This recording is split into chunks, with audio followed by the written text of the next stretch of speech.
করানোর পরে যে প্রিমিয়াম আছে, প্রিমিয়ামের যে সামনের দিকে একটা ছিদ্র আছে, এটা ক্যামেরাতে সম্ভবত দেখা যাচ্ছে কিনা আমি তো বুঝতে পারতেছি না।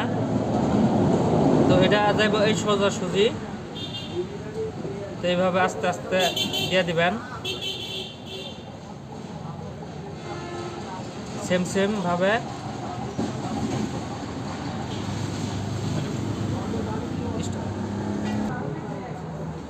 এই যে এমনি আঙ্গুলের সাহায্যে লোক দিয়ে আস্তে আস্তে ভিডিও নেবেন। এই যে আরপিএম খেললে কিন্তু এই যে উপরে আরপিএম খেললে প্রিমিয়াম ঘুরতেছে উপরে, যেমন এই যে দেখ, এই যে ভিতরেরটা কিন্তু খেলতেছে।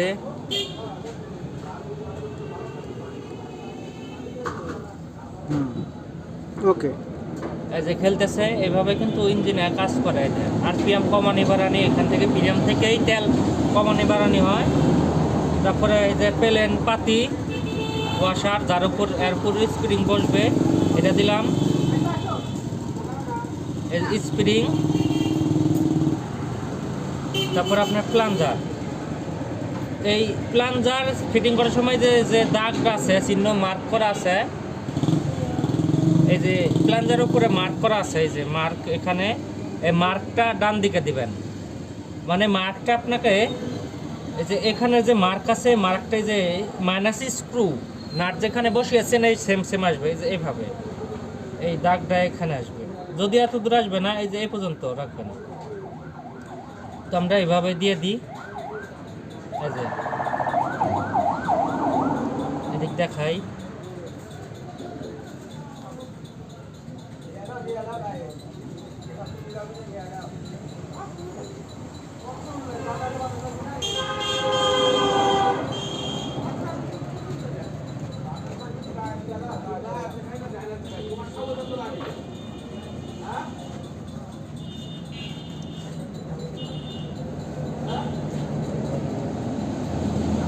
তারপরে প্লাঞ্জার অ্যাডজাস্ট ভাবে ফিটিং হলো কিনা এখানে চাপ দিব।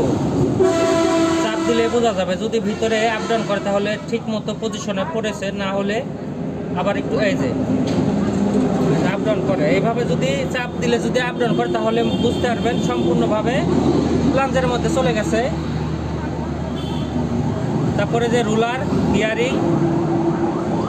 বিয়ারিংটা এইভাবে আটকে দিবেন, আটকে দিয়ে এভাবে চাপ দিয়ে ধরবেন। চাপ দিয়ে ধরার পরে যে এখানে একটি লক ব্যবহার করা হয়, এই যে সেই লকটা আমরা এখানে আটকে দিব। আটকে দিলেই আমাদের ফুয়েল পাম্প ফিটিং করা শেষ।